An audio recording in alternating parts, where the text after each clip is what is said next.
आपने ना पुजारियों का सम्मान करा, ना धर्म स्थलों का सम्मान करा, ना ग्रंथियों का सम्मान करा।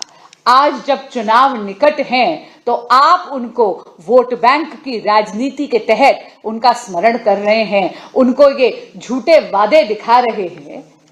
आपकी तो सरकार है, आप क्यों नहीं कहते आतिशी जी को आज ही कैबिनेट नोट में सैंक्शन करवाइए, प्रस्तावित करवाइए, क्यों रुक रहे हैं? यमुना जी पे हम जाकर छठ नहीं मना पाते, घाटों पर जाके खुदवाकर घाटों पर हमें छठ महापर्व इसलिए मनानी पड़ रही है क्योंकि यमुना जी पहले से ज्यादा मलिन हो गई है। मीडिया के बंधु ये जानते हैं कि एक सार्वजनिक मंच से स्वयं केजरीवाल जी ने अपनी विवशता और अपनी विफलता दोनों को स्वीकार करा था, लेकिन आपको याद होगा बहुत ही कैवलियर और बहुत ही नॉनशलांट वे में उसको ब्रश ऑफ भी कर दिया था। उनकी जो सच्चाई है कि वो केवल वोट बैंक की राजनीति कर रहे हैं वो इस वीडियो से झलक गई थी। यमुना जी पर उन्होंने ध्यान इसलिए नहीं दिया क्योंकि उनको लगा कि यमुना जी से उनको वोट नहीं मिलेंगे, ये पूर्वांचलियों का अपमान है। उन्होंने सिर्फ एक घोषणा करी है कि जीतने के बाद करेंगे और उसके बाद पोस्टर लगाने में तो कुछ ही नहीं जाता। वैसे भी मैंने कहा ना, आजकल तो झूठे झूठे वादे वो दुनिया से करते जा रहे हैं केवल और केवल अपने राजनीतिक स्वार्थ के लिए। मैं उनको ये पूछना चाहती हूं, अब तो बारी आपके 10 साल के रिपोर्ट कार्ड की है। मोदी सरकार के 10 साल का रिपोर्ट कार्ड का रिजल्ट तो आपने देख लिया, बहुत प्रचंड और प्रबल तरीके से आकर आपने प्रचार करा था। क्या हुआ? दिल्ली के मतदाता ने तो 7 सीटों पे कमल खिलाया।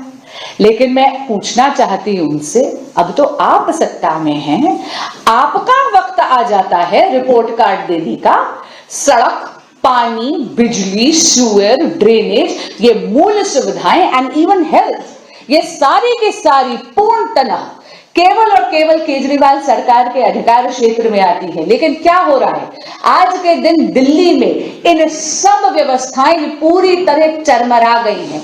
मैं पुनः आपको याद कराना चाहूंगी 24 दिसंबर 2024 का वो ऑर्डर जो दिल्ली हाईकोर्ट ने दिया है। जब आम आदमी पार्टी की सरकार अपना काम नहीं कर रही है तो सुओ मोटो कॉग्निजेंस लेके यानी स्वयं संज्ञान लेकर दिल्ली हाई कोर्ट को जनता के हित चिंतक की भूमिका निभाते हुए केजरीवाल सरकार को यह कहना पड़ा कि PM Ayushman Bharat health infrastructure mission का एमओयू साइन करिए 5 जनवरी तक, ताकि 2406.77 करोड़ रुपीस जो केंद्र सरकार यानी मोदी सरकार ने एलोकेट करके रखा है, जिसे केजरीवाल सरकार ले नहीं रही है, उससे दिल्ली में हेल्थ इंफ्रास्ट्रक्चर अपग्रेड हो सके। ये वो केजरीवाल जी है, ये वो आम आदमी पार्टी की सरकार है जिसने 17 महीनों से ना इमामों को वेतन दिया, ना मौलवियों को वेतन दिया। और जब वो पहुंचे उनके घर पर प्रदर्शन करने के लिए तो उस समस्या का निदान करने की चेष्टा नहीं करी। हाँ, जैसे होता ना स्लाइट ऑफ हैंड, एक घुम्मन घेरी, आपकी दृष्टि कहीं और मोड़ देते हैं। एक नई तरह की अपीजमेंट की राजनीति अरविंद केजरीवाल करने लगे हैं जिसका नाम है अरविंद अपीजमेंट।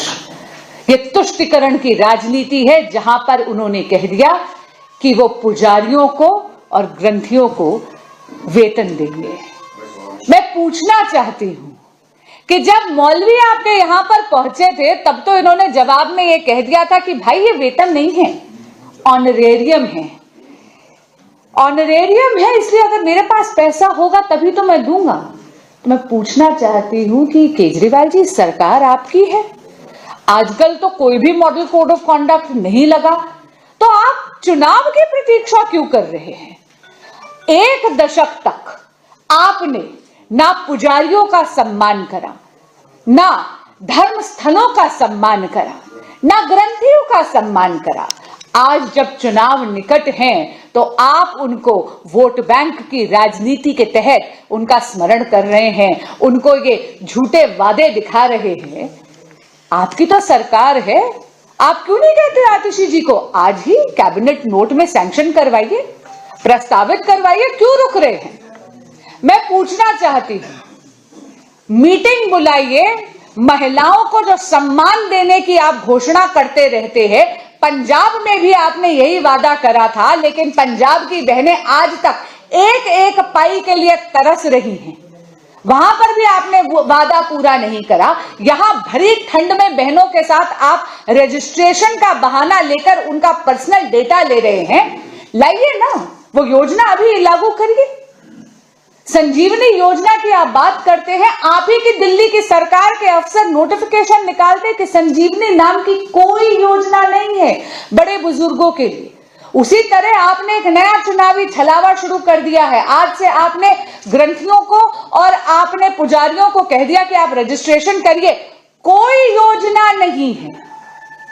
आप तो सर्वशक्तिशाली हैं। आप ही का बयान था ना दिल्ली की विधानसभा में, इन्होंने कहा था हम हैं दिल्ली के मालिक।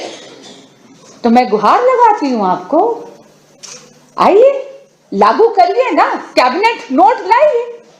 आप क्यों चुनावी छलावा कर रहे हैं? आप क्यों पुजारियों को, ग्रंथियों को, महिलाओं को, बड़े बुजुर्गों को, दिल्ली की जनता से झूठ बोल रहे हैं? मैं एक और बात पूछना चाहती हूं, ये अरविंद अपीजमेंट जो है, इसमें क्रिश्चियन कम्युनिटी कहीं नहीं आती क्या? क्रिश्चियन प्रीस्ट्स, क्रिश्चियन पादरी, क्रिश्चियन फादर्स, उनको नहीं देना?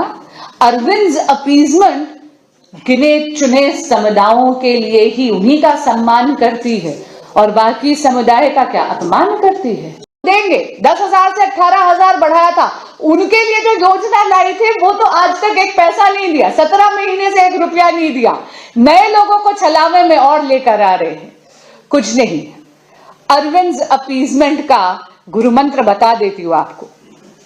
विद्यालय का करा था वादा, मदरालय का जाल बिछाया।